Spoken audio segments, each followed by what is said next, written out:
Hey, good morning, everybody. I'm thrilled to see you.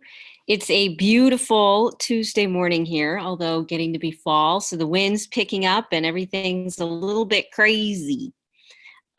Anyways, I'm Rita Hickman. I'm a body mind expert and a shiatsu massage therapist, and I help women who are in toxic and narcissistic relationships, whether they're stuck, whether it's new, whether they've been dealing with it for their entire life because it was a parent or family member.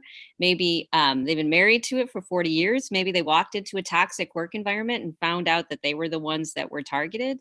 All sorts of reasons that we end up um, associating with or being in long-term relationships with or any of that stuff with people who are extremely self-absorbed. So, a lot of times people want to know, are narcissists born or made? Now, narcissism is a quality that everybody has, and it's a survival skill. It's where you really stop. It's I have to care about me. Number one, I'm in a terrible state of crisis. I need control. I need to protect myself at all costs. Now, I totally know what that's like. And you've been there yourself.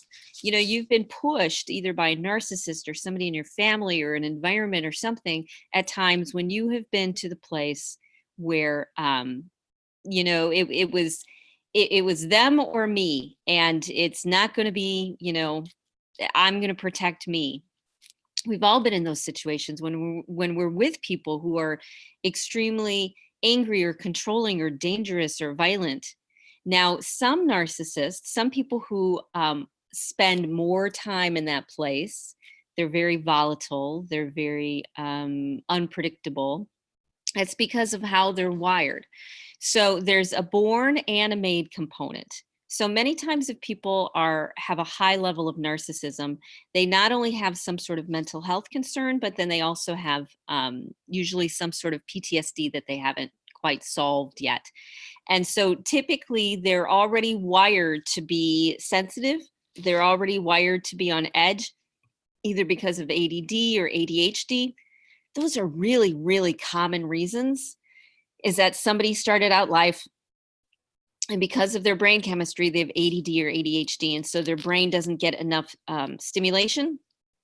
And because their brain doesn't get enough stimulation, they're very volatile because they can't handle the overwhelm that happens. So there's the born component. Now, most kids, when they're of that age, we would hope that there would be some sort of diagnosis or support in some way. But a lot of kids didn't get that, because there was so little understanding about how ADD or ADHD worked.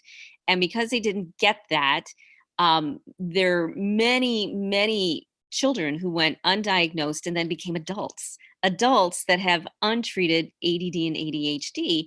And if they had any trauma that came along, and as you well know, narcissists tend to attract trauma and drama. So because if there's trauma in their life, then it turns into something that's really volatile, like borderline personality, where they get overwhelmed easy and they have a hard time managing that fight or flight. And when they're in fight or flight, it's all bets are off. Their nervous system is on high alert and you are collateral damage.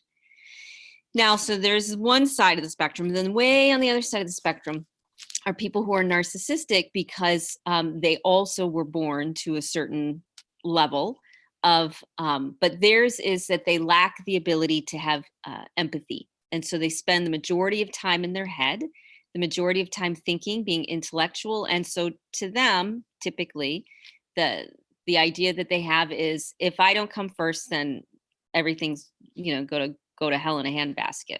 And so people who are more on the Asperger's, more on the autism sort of side of the scale, and lots of people are on that side where they don't have the same level of, let's say, empathy or compassion that I have through my nervous system. My nervous system is very reactionary, and that's where it comes from. Doesn't mean that they're not capable of it. It just means that their bodies don't respond or react in the same way. And they tend to be more self-absorbed because they're completely in their head. But those narcissists, they can be wonderful if you're able to find ways to communicate with them and help them be sensitive to things that are around them. But if they had trauma or they came from a difficult situation of some sort, then many times it's me, against the world. And that's the way that it is. So if you're in a relationship with someone who's behaving in a super self-absorbed way, you really have to recognize that there's a component of being born and then a component of something happened to them, which means that it's a really big deal. There's a lot going on for them. And you are stuck in the middle without the skills or the tools or anything in order to navigate this stuff. It's something that actually requires much more professional help. You are not trained to do this. So if you think that this is just happening to you because you deserve it or someone's doing it on purpose, typically they're not. The lesson here is that they aren't doing it on purpose, that they feel comfortable enough to show that side of them to you, to be vulnerable and scared and open. And you get to decide whether you want to deal with it or not. Because at the end of the day, we are all adults where we have to figure out our own path. We have to figure out where we're going and what we're doing and how we're going to handle that. And whether we want to be involved with something or not. So, a narcissist is, as hard as their background may sometimes be, they are still responsible for themselves. They're still responsible for getting the help that they need, moving in a good direction and staying open. And if they aren't willing to do any of that, and many of them aren't, then it's important to you to find ways to get your own needs met, to get yourself strengthened. So you can either stay, you can navigate or manage the narcissist, or you can graceful way that that won't screw up your life as much as it could, and then the process of moving on from a narcissist and healing that needs to come from that. So there's lots of options, and it depends upon the level of undiagnosed mental illness, and it depends upon the level of trauma and whether it's been dealt with or not. All of those things have to play into your decision as to what direction you want to go next. Okay, with how you want to handle it next. But I guarantee you did not create this narcissist. It is not your fault. They are not your fault. And in some level, it's not their fault either. But it is their fault for not getting help for something that clearly affects other people in a very hard, negative way. And that is their responsibility. And so you can either, if they want to take that responsibility, wonderful. If they don't, you get to, decide how you want to handle it next. But either way, it's not your fault. You can make things worse or you can make things easier, but this is their internal mental health struggle.